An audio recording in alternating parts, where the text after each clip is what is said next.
Welcome to Burgess Power Hour, everyone. It is February 2019, and we are talking about love and grief. And how can we have both at the same time, right? How do we deal with it? How do we deal when we love someone or something and the grief that we feel when they're no longer in our lives? So it can look a lot of different ways. So that's what today is all about. I welcome all of you on the call live, yay. And as every Power Hour goes, as you know, I love to do experiential, so it's not just me yakking.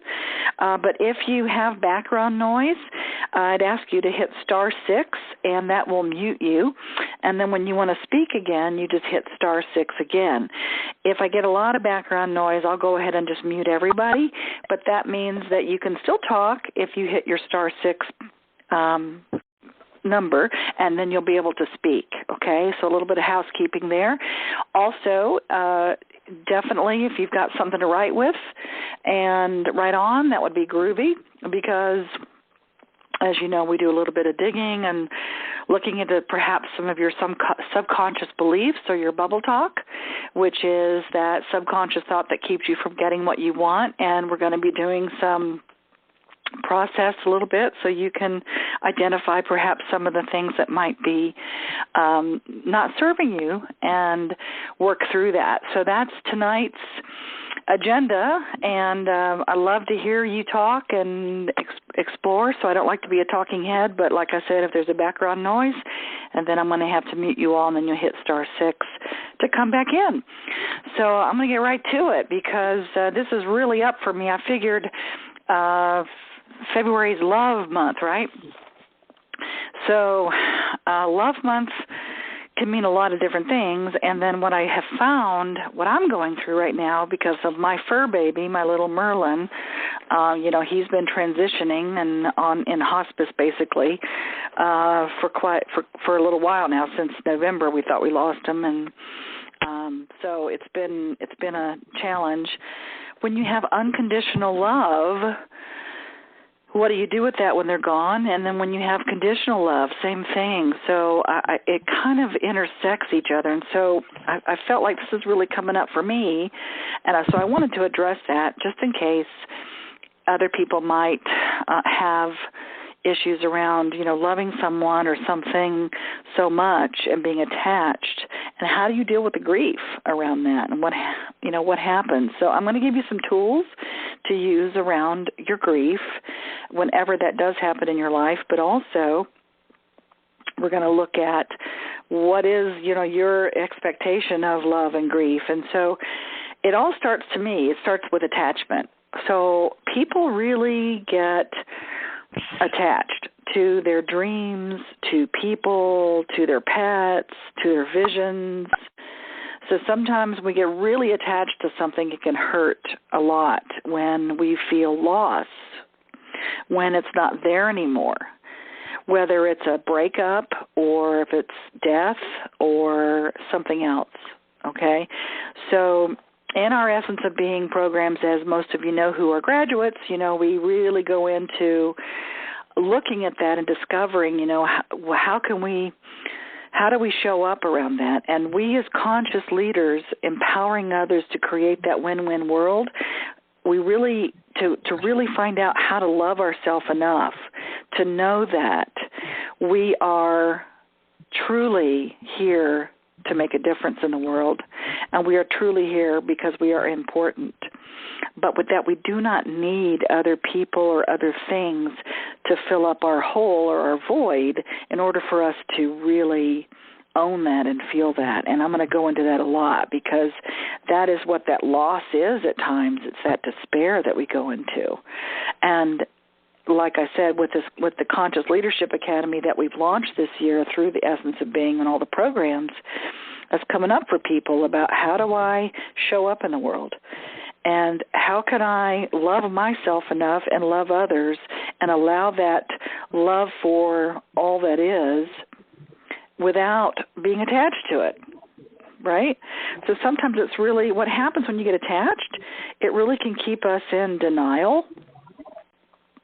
It can also keep us motivated. It can keep us in a state of worry. It can also keep us in a position of concern. And it can also keep us in a position of excitement. So it's really interesting how attachment can show up. We get attached to someone or something, or how it's supposed to look. And sometimes it's really hard in our lives to surrender and let go. How do we let it go? How do we truly let it go? So how do you love so much and not be attached? That's the big question. Well, first of all, be willing to let go of the outcome. Now, what I mean by outcome is clearly all of our outcomes are going to be death at some point, okay? So if you're having grief, if you love someone and they've left this plane, they've left their bodies, okay, and they've gone through the veil, is what I call it, there's a different kind of grief around that sometimes than other types of grief. So I'm going to speak about the death part. I'm also going to speak about breakups and that kind of grief that you go through. So we get really attached to our loved ones, and when they leave, perhaps some parts of us leave with them. And that's where we feel split, and that's where we feel somewhat lost because part of us is not here anymore. So my belief, and this doesn't have to be your belief, but my belief system is that there is more after our body leaves us, okay, that we are energy, that our energy lives forever.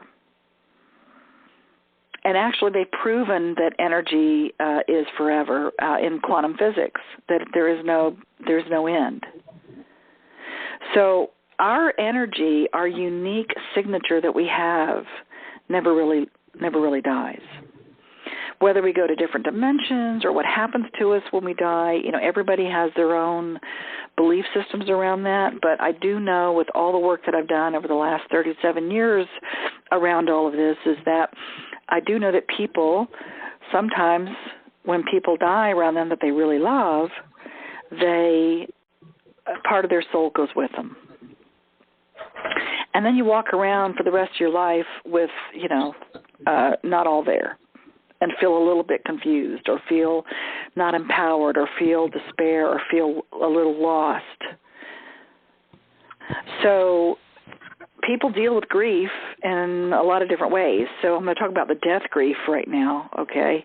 That when you love someone, some people, they move on. Some people are really, really good. And that's the thing to be mindful of, that people have different ways of dealing with grief. So whoever has a barking dog, please hit *6, or I'm going to go ahead and mute everybody, okay? So, this is Anna. Since we have a barking dog disruption, can I, are you still hearing me? Yes. Can I offer you something from Merlin right now? Yes, but not right now. But I would love to hear what you have to say, because I have a lot of seers and people that are tapping in. Would love to. If you stay on after we finish, that would be great. You can share with me whatever you'd like about that, okay? Okay. I appreciate it, honey. And definitely, Merlin is my familiar. He's my little healer dog, and you know him well, so I'd love to hear what you have to say. But let me just finish up with this piece about people and our animals. And what happens is, a lot of times people know how to move on. They just do. They're like, they just handle their grief by moving on and going to the next thing, and just seemingly let it go, and they're very present with wherever they're at and whoever they're with. Others, they deal with grief, they just linger. It lingers and lingers, and it's just really difficult. I personally, for me, it comes in waves. So sometimes you're okay with it, and sometimes you're not, and then something triggers you a year later or 5 months later or whenever. It triggers you. You see a picture or you see something, and it triggers that feeling of loss or sadness again. And also, what seems to happen when someone else leaves the planet, it brings up all of those other times when we've had that feeling before. And the older we get, the more, of course, we've had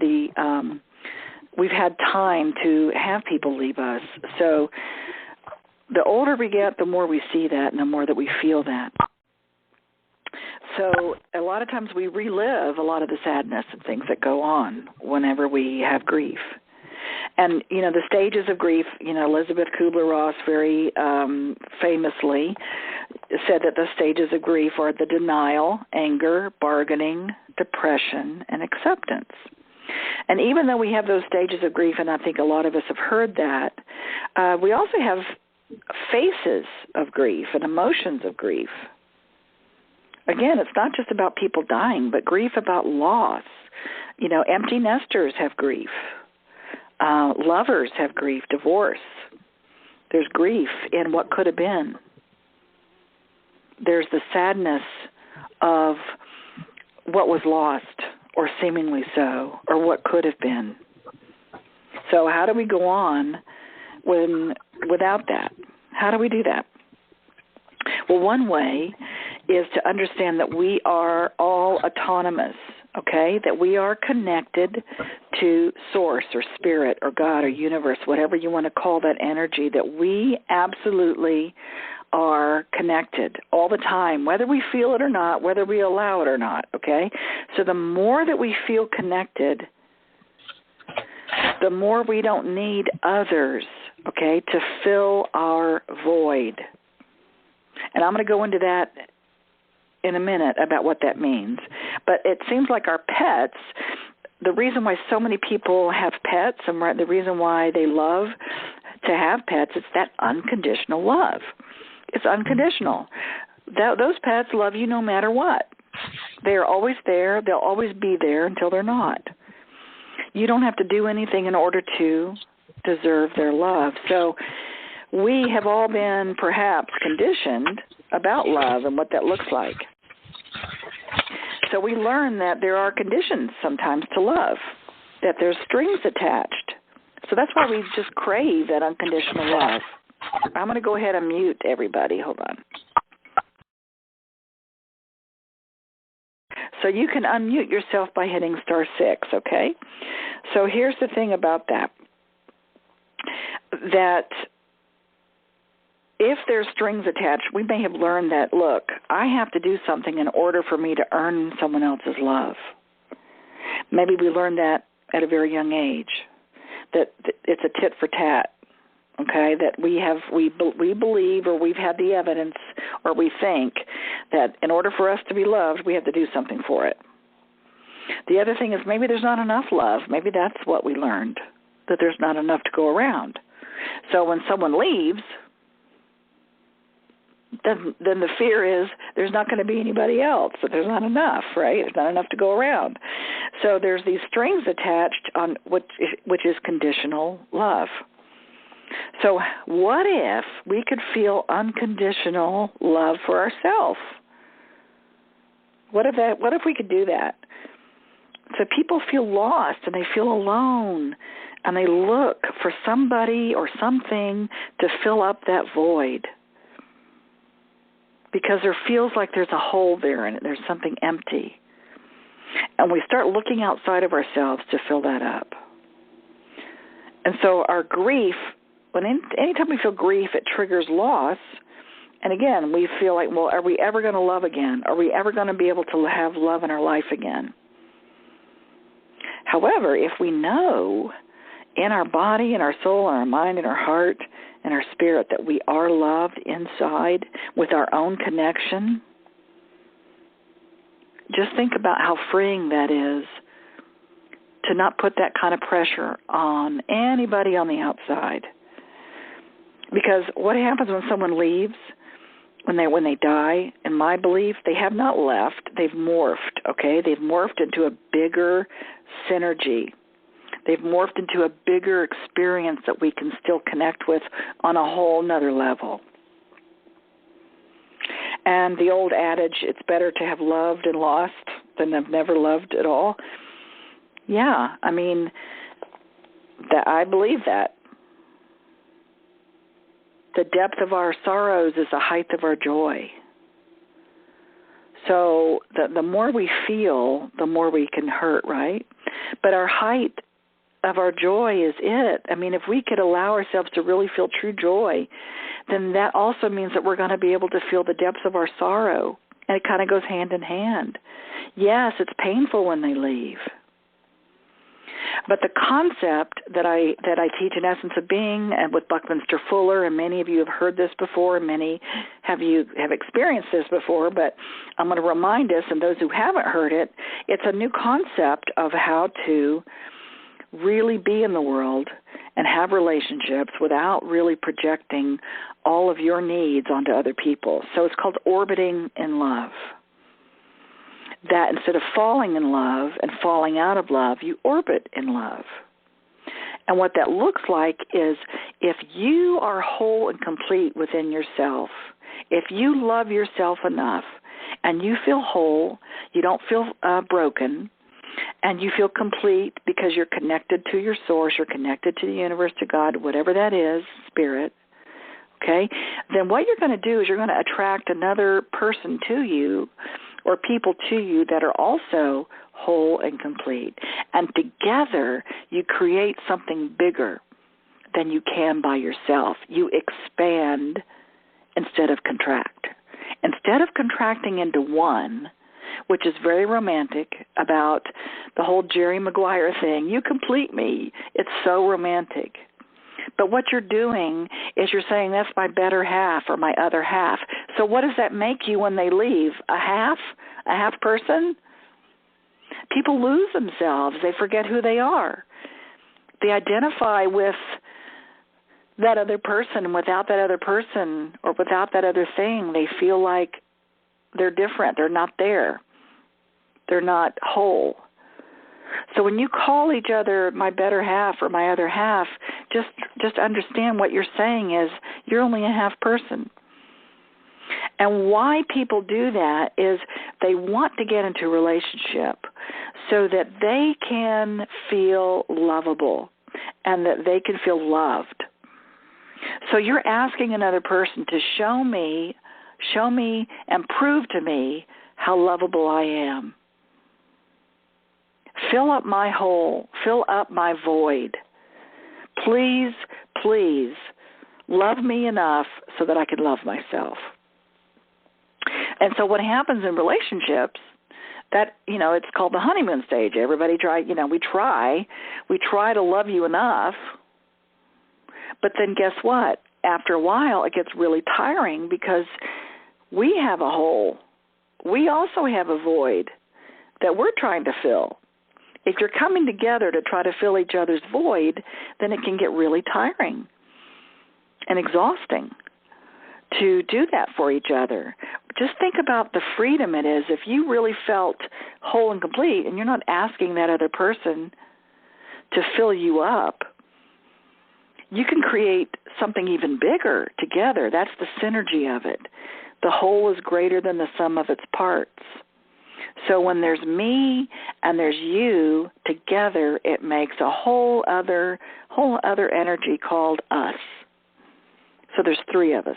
1 + 1 = 3. So what happens then is, yes, if someone leaves, if they die or if they go away or if you break up or whatever that is, the loss is you can feel the sadness, but you don't lose you. You don't lose who you are because you've been there the whole time. So you get to expand, not contract. And like I said, it's in a lot of our movies, it's in a lot of our culture about unity, about we become one person. And that's, a fabulous experience. But what ends up happening eventually when one or the other leaves, in whatever capacity they leave, then we forget who we are by ourselves. We don't know that. And so my suggestion is we orbit instead of fall. So we're just choosing an orbit. We're basically a circular orbiting, and together we bring in two circles together, and that create something even bigger. It's a third energy. Okay? So when you are in a relationship, and let's talk about that, about death. Not just death, but let's talk about grief when you break up with people. That there are stages for that too. You feel overwhelmed or maybe immobilized. Or you could be haunted by fear or loss and despair. And for many times, when you have a breakup, okay, you feel desperate for answers. Now, this could apply also for when someone dies, but I'm going to talk about it in the context of a divorce or a lover or someone really close to you, okay? So that sometimes we really want to understand. We're really desperate for the answers. We have to understand why it happened. And sometimes we fixate on things that our ex says, right, at various times that you see as contradicting the breakup. So somewhere within ourselves, we have moments of clarity, too. We likely swing back and forth between having foggy disbelief, or maybe we have moment-by-moment rediscovery of the magnitude of our loss and flashes of painful clarity that, of course, it's over, but we keep looking for the answers of why. You want to understand it at all costs. And the desperation to make sense of something, we start debating, right? We start debating with our friends and our family and our coworkers and even strangers, about why the relationship ended. So you can justify to them the reasons it shouldn't have, as if you're trying to convince them why it shouldn't have happened, like you're trying to convince your ex. So sometimes we get really desperate for answers in a breakup. And another thing we do is denial, just like death, because it can feel like a death. It can't be true. This isn't happening. You just cannot be without your ex. It feels like you put everything you are into this relationship. It's been your world and your life, and you cannot accept that it's over. So you funnel every last hope into saving it, even at the expense of your well-being. You postpone your need to grieve its end because it's just too painful to face it. So by doing that, though, you can derail the grieving process by replacing it with unrealistic, inflated hope, somehow that relationship can still be salvaged. And so you try to derail it and to go in denial. And just like death, you can do some bargaining. So you're willing to do anything to avoid accepting it's over. You'll be better. I'll be a more attentive partner. Everything that's been wrong, you'll make right.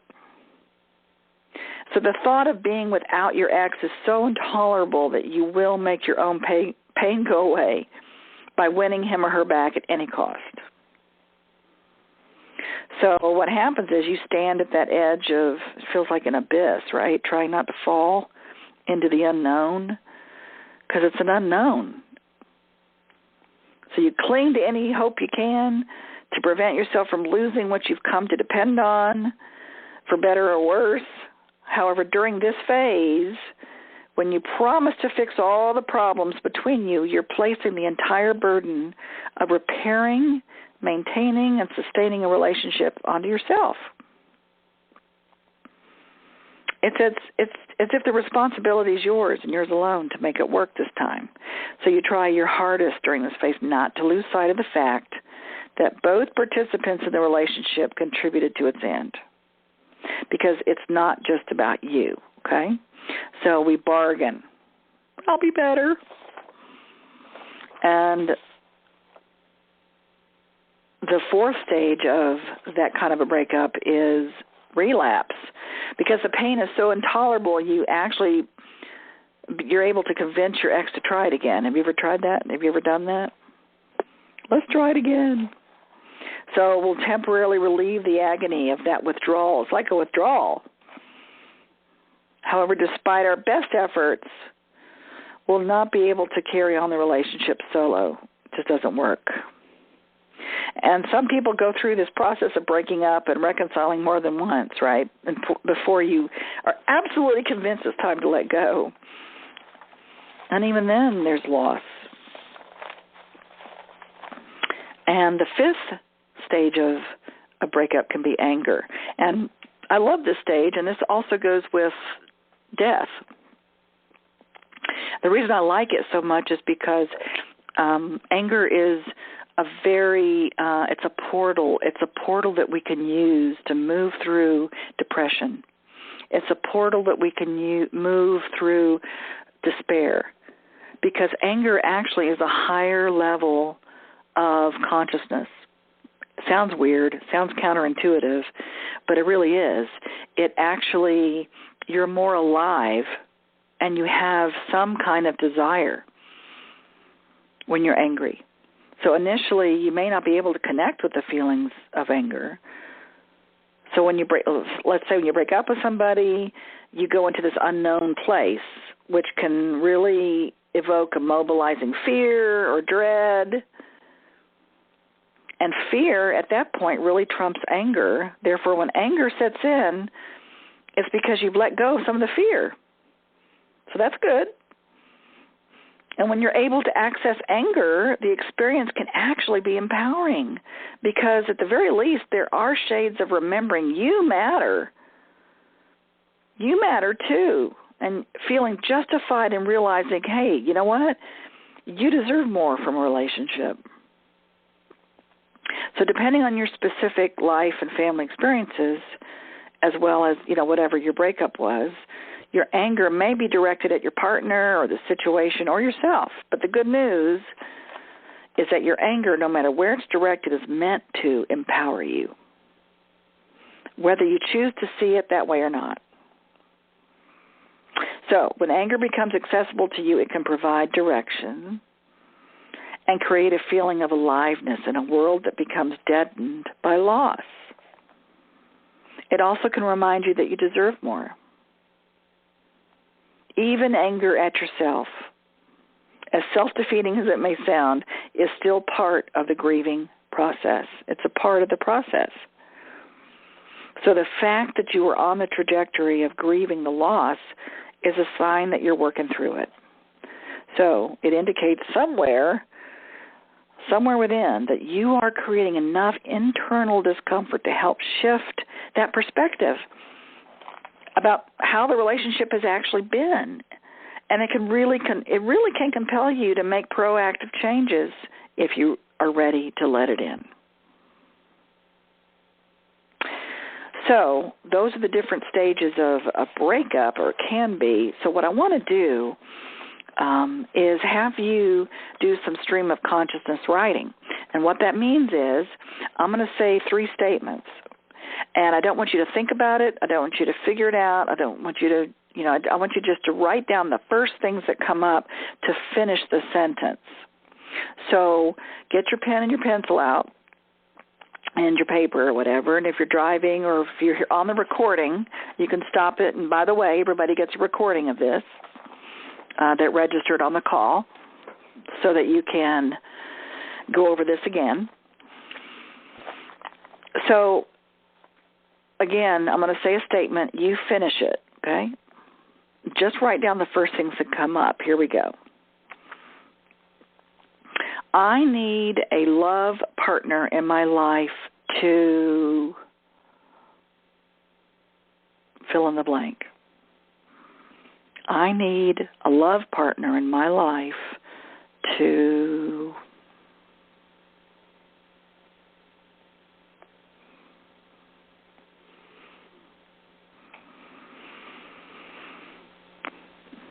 just write down the first things that come up.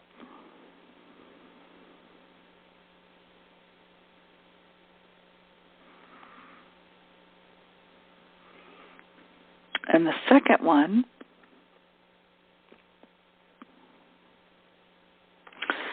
when I break up, I feel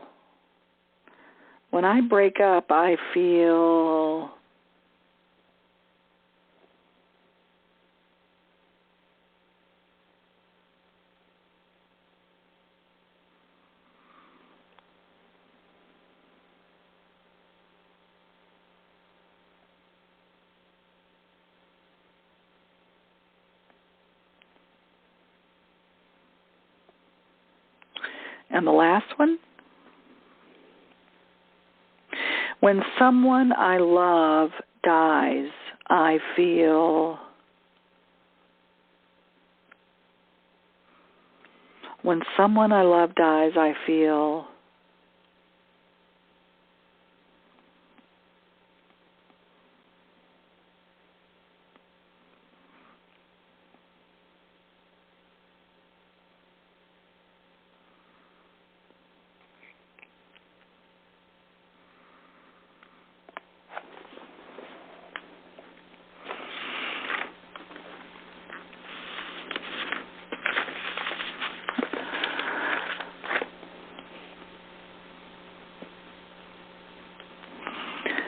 Okay, so what I want to do is, does anybody want to share anything, and we can see what you said about any of those and work through that. And again, I'm going to give you tools once we go through this to help you with grief. I'm going to give you a ceremony and some tools on what you can do around this. But if anybody wants to share, you can hit *6, and that will unmute you. Because we're a sharing kind of group, you know.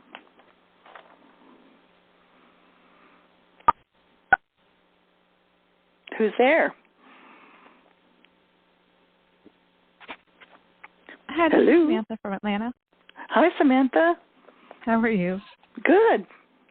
I guess since everybody's being quiet, I'll start. If you don't mind, when I break up, I feel, the first thing that came to mind was like shit. So I apologize for that. That's okay. We're cussers. Alone, unlovable, like I will never be loved. It reinforces my feeling of not deserving love. Right. Okay, honey. So, and that's probably a lot of people. A lot of people feel that way. And the alone part and that I'm not loved and I'm not lovable is something that can reoccur, right? So when you break up with somebody, it hurts and it's painful depending on how the breakup is, but I understand that it feels like I'm unlovable and that I'm alone. So what would be the opposite of that? Do you understand the whole concept of what I was talking about, how we look outside of ourselves for others to kind of fill up our hole and our void? I do, yes. Yeah, it doesn't make it feel any better, but if you come, so the thing is for you, Samantha, is to be able to love yourself enough, and how you do that, okay?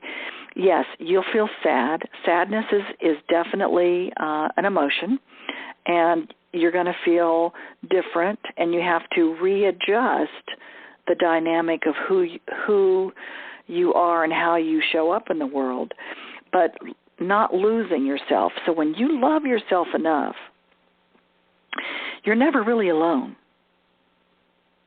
If you need a faith lift is what I call it, right? F-A-I-T-H, lift, a faith lift, meaning that there is, universal divine energy, that there's God, that there's spirit, that there's source, there's something out there that you connect with, that you can fill yourself up with that love that's always there for you and always will be there for you and never leaves you. That can never be taken away from you. And once you own that, and once you feel that in your bones, in your cells, to know that you are loved no matter what, and that you are lovable, because that is a learned response, by the way. Okay, somewhere along the line, you got evidence that you're not lovable. And it just gets triggered again and again and again when you get abandoned or when you get someone leaves. Is that true? Very true. Yeah. I have periods where I do feel complete. I do feel whole. But unfortunately, it doesn't take much to kind of knock that down. Okay, well, at least you're aware of that, hon. So it's okay. It's a learning process. And if you allow other people to knock you down or knock your source of who you are out of your body and out of your mind and your heart and your soul, if you allow that, you're the one that's allowing it. And so the good news is that you have control over that, because you have control over allowing if somebody can knock you out of your source connection. And it might be for just a minute, it might be for years, okay? But believe me, if you believe that you're whole and complete and you know what that feels like, it's okay that you go back to that space. And it gets less and less and less time for you to get back to that space and connect. That's the good news. Because I'm assuming you're a very good learner, yes? Sometimes. Well, we're going to intend that, okay? I'm going to hold that for you. Okay, I'm going to definitely hold that for you, that you're learning this, and it gets less and less time for you to feel that way. Okay, because when it first happens, it might feel like you're like that forever, for a long time. But when it happens and you get knocked off your center, the more times you get knocked off and come back together in your center, it takes a lot less time. It's not getting it that takes the time. But once you get it, then it's very powerful. See, I love my husband, and my husband loves me, and we make something, brilliant together. But if he leaves or if I leave, we'll feel sad and we'll miss each other, but I'm not losing who I am, and I'm not losing my connection, because it's not mine it never came from anywhere else but me. I'm not demanding that he love me enough, or vice versa, to prove to me that I'm lovable, because I already know it. And by knowing that, and by knowing that I am full of love, because I allow that connection to flow through me from spirit, from source, from God, from universe, from energy, whatever you want to call that. When I allow that to run through me, I'm full.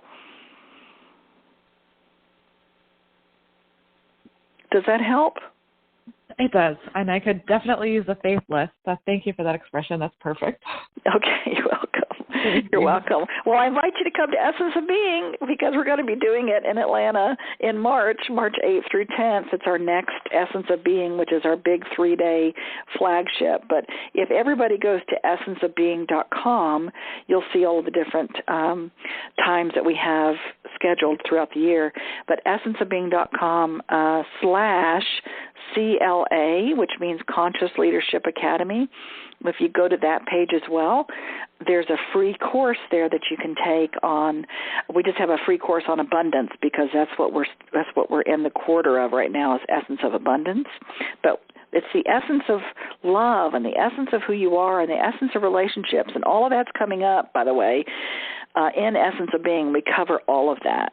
So I encourage you, if that's something that resonates with you, and anybody on the call, if there's anything at all that you want to up-level, or anything at all that you want to feel supported more in and have more of what you know that you truly desire, and to really own that, I invite you to come play with us, because it's something that is really, it's a cellular shift for you.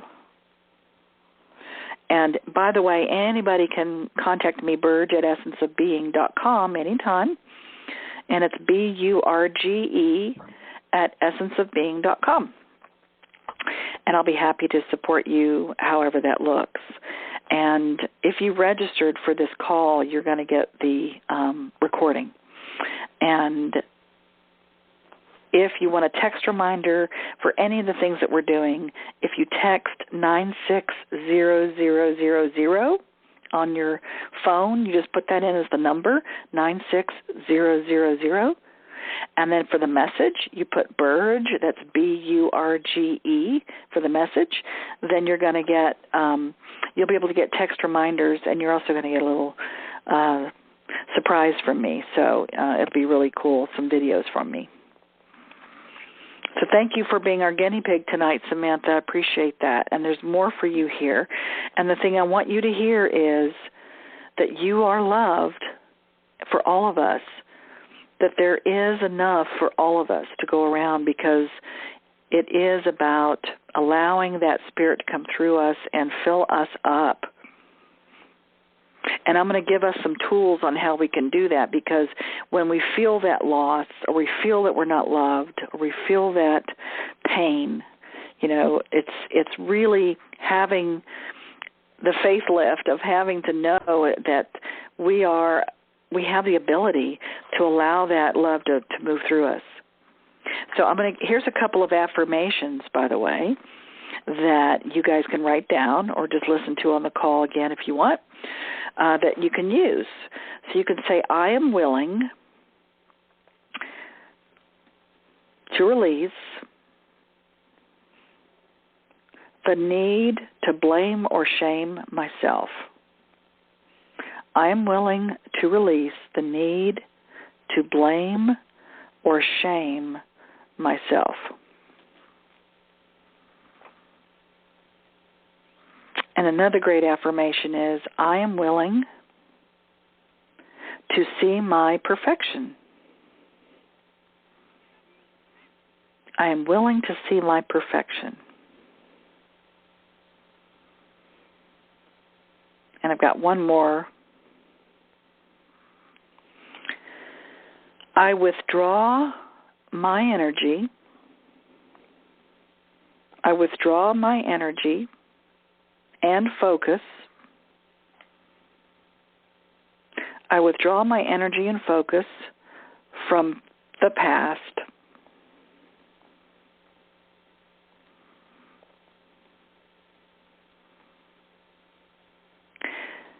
and release all barriers. I withdraw my energy and focus from the past and release all barriers against the love that I know is my birthright. So I withdraw my energy and focus from the past and release all barriers against the love that I know is my birthright.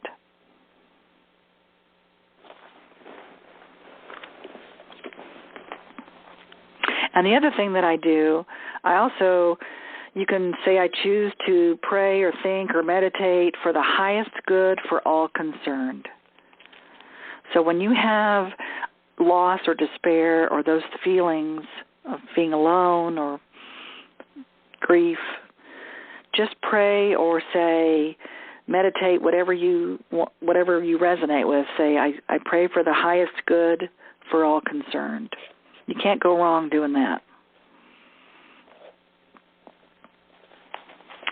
And one of my favorite things that I use a lot when I marry people, actually, or when I do funerals, is from Khalil Gibran, called The Prophet, and it was by Khalil Gibran. And one of the things that he says is, when you are joyous, look deep into your heart, and you shall find it is only that which has given you sorrow that has given you joy. When you are sorrowful, look again in your heart, and you shall see that in truth you are weeping for that which has been your delight. I love that, which basically, in my world, it just means the depth of your sorrow is the heights of your joy. The more you bring joy in your life, it's equal to can be the depths of your sorrow. They kind of go hand in hand.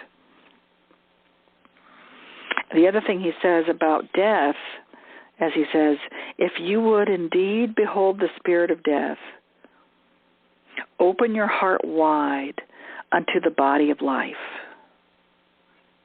For life and death are one, even as the river and the sea are one. For what is it to die but to stand naked in the wind and to melt into the sun? And what is it to cease breathing, but to free the breath from its restless tides, that it may rise and expand and seek God or the universe unencumbered. So we're free.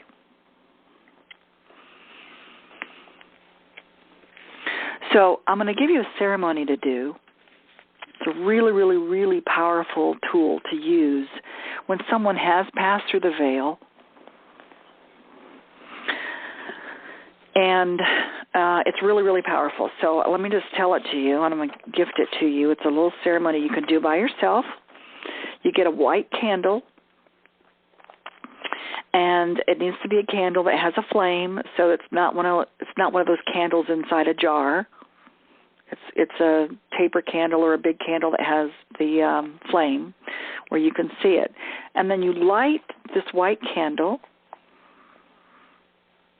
And when you light it, you call out the person's name that is passed.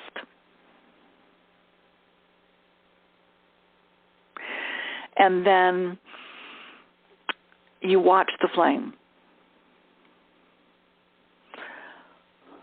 And when you call their name, call it out loud. And when you see the flame really kind of trickle, it goes up, the flame will actually rise. When you see it rising up, you have now realized that you called in that energy of that person that you do. And do it one at a time, by the way. You only do it with one person. So you'll feel or you'll see that candle rise up. That means that person's, that unique signature of that energy is there. And then once you see that or feel that, then you out loud say everything you want to say out loud to that person. Where are you? I miss you. I love you. I hate you. Why did you do that? Are you okay? Every single emotion, everything that you've wanted to say or ask. I'm sorry I wasn't there. Why did you do that? Why did you leave me? Are you okay? I feel so alone. Whatever it is that you feel, whatever it is you want to say, maybe there have been some things you have held back or you've held in. Maybe you didn't get to complete with that person. Maybe you did, and you just want to check on them. But say it out loud and really empty your cup. Really just spill your guts.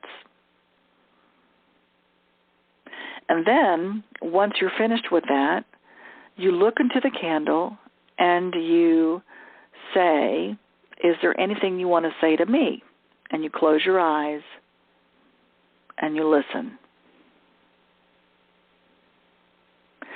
And whatever comes into your head, your mind, and your heart at that moment, trust it. Trust that you're getting information, that you're getting a message. Stay out of your head about it. Don't doubt it whatsoever. Just whatever comes in in your mind and in your heart, listen.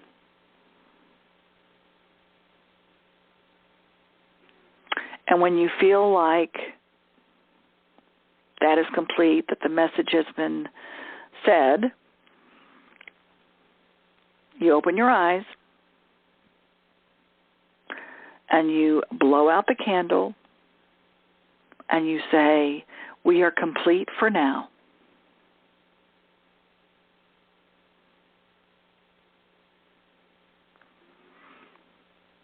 And it's a very, very powerful ceremony to do. Does anybody have any questions about that? Or any comments or any other shares they want to share? Just hit *6. That was beautiful. Thank you. You're welcome. It really works, too. Hi, Serge. It's Leslie. Hi, Leslie. Hey. Hey. I miss you. I miss you. I love hearing your voice tonight. I love makes my heart happy. Conscious Leadership Academy, girl. You can hear it all the time. We're doing that whole year thing with you. Oh my goodness.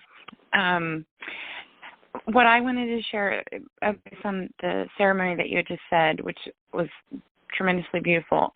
I have the tremendous blessing of feeling, and my parents both, you know this, have passed, and I actually watched my father walk across the veil and see him not change. It was like he walked through a door, and there he was. Very cool. Very cool. And yeah, so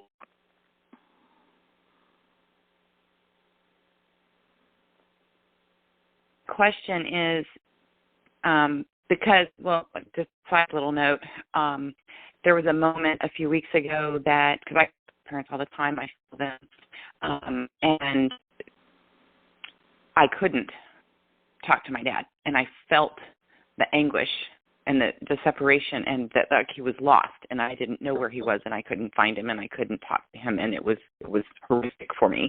It only lasted a couple of hours, but it was horrific. And when he came back, he said, "That's so you can understand what your brother is going through." Oh, wow. And so I'm wondering, we have different faith systems, my brother and I, and I was wondering what you would say about me to approach him with this ceremony, or if there is another ceremony that might be more with Christian belief, that something, because it's been heavy on my heart, because I felt now, and I want to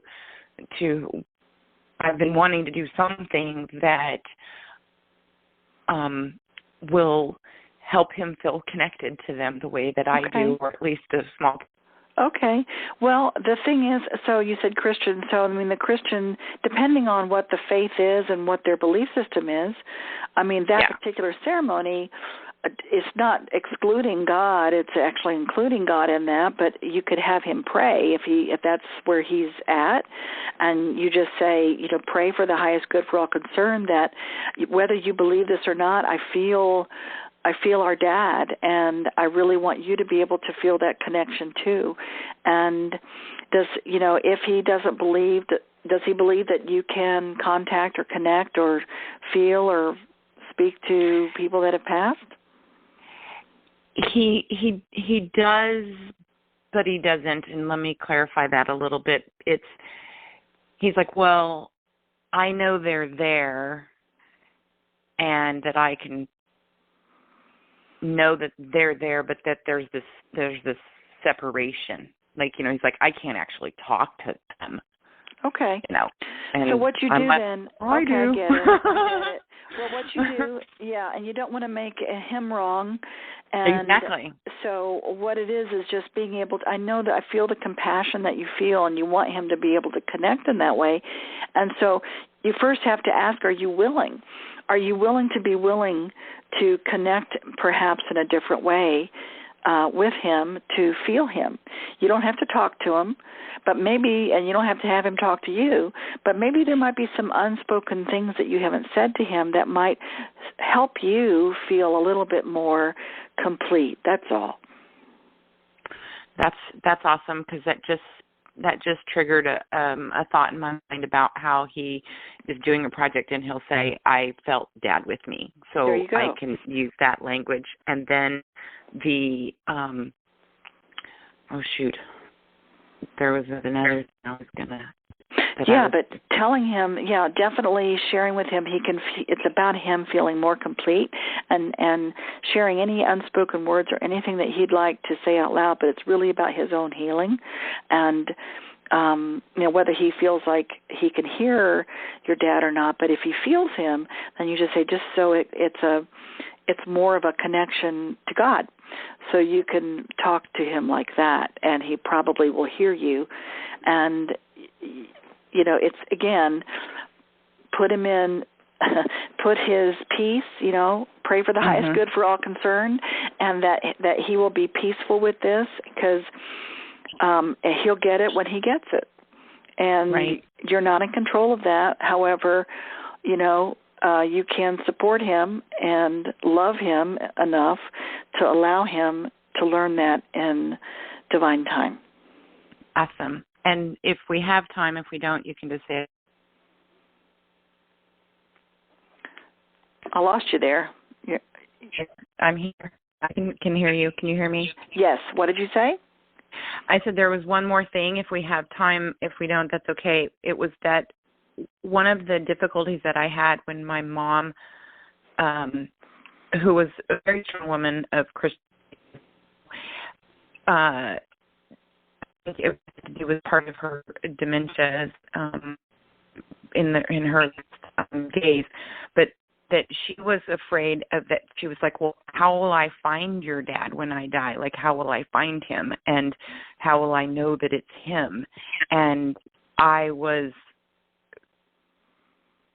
one thing that I said was the way that other followers saw Jesus, rise from the dead, and they were on the planet. I said, surely you can find him in heaven. I mean, I said some other better things, but I've had that same experience come up again, and it wasn't my mom, and so I just didn't know if there was another something that you have, a tidbit that would be that you would say when someone asks that question. When they ask, how can I find the other people that have passed on?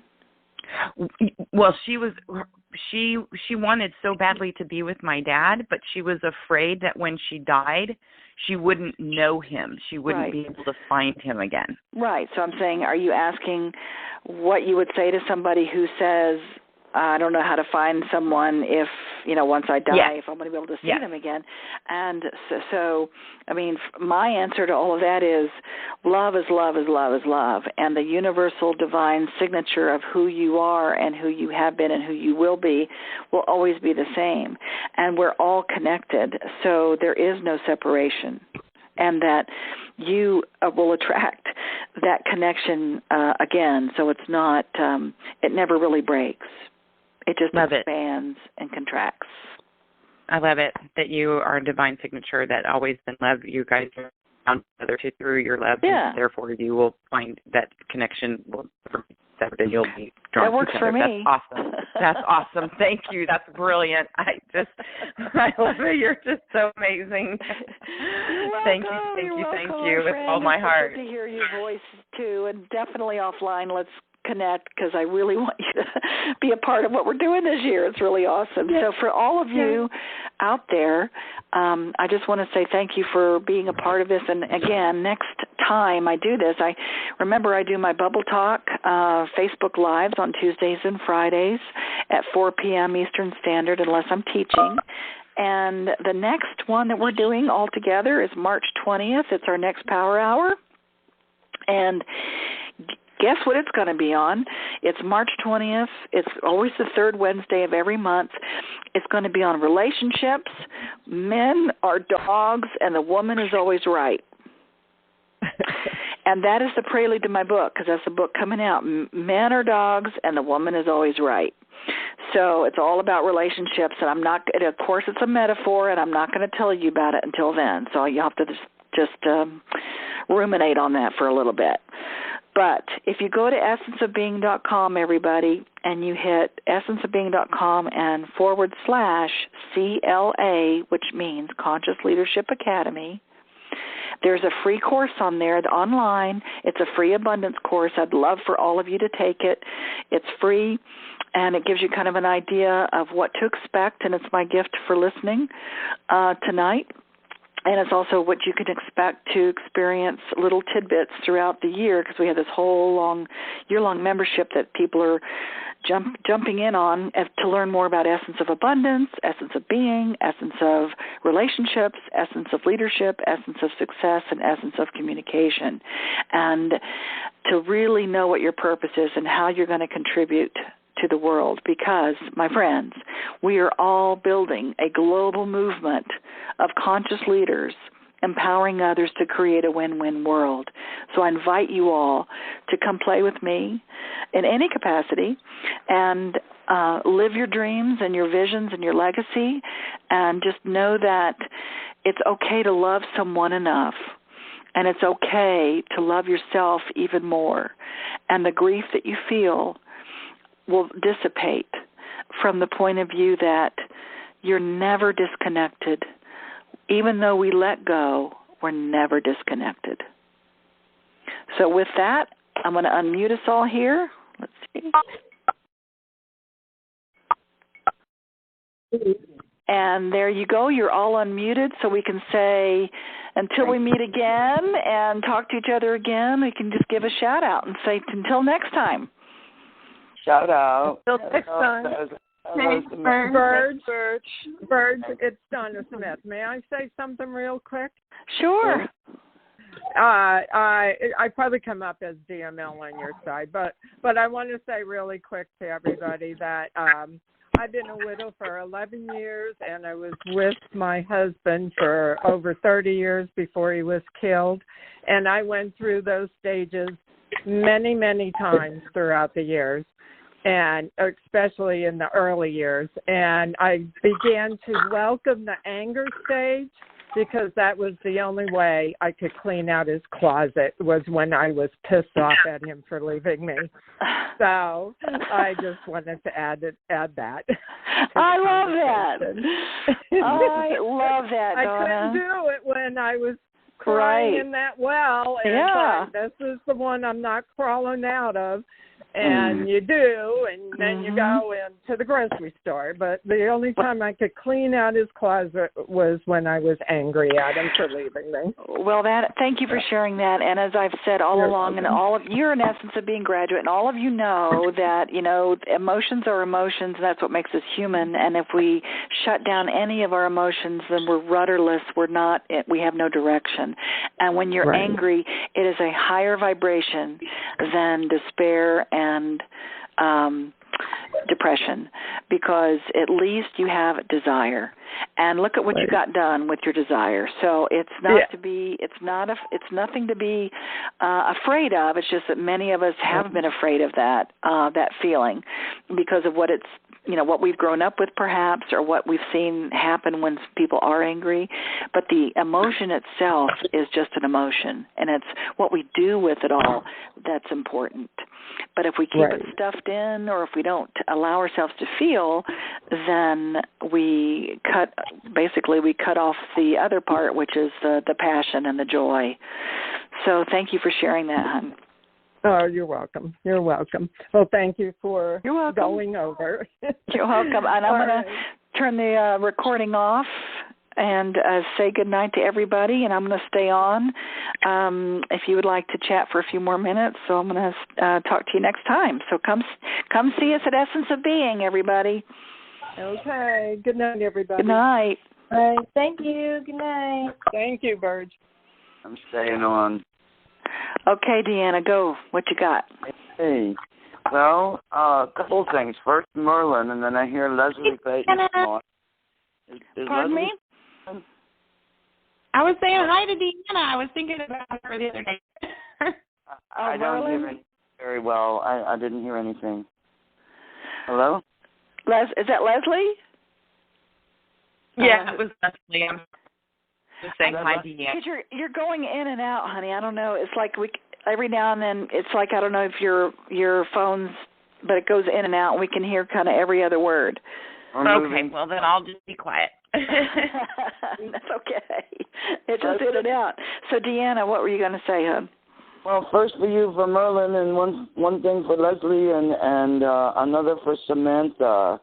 I got disrupted in my listenings by a number of calls during this thing, but Samantha, I met right away virtually over the phone while we're waiting for you. But for you first,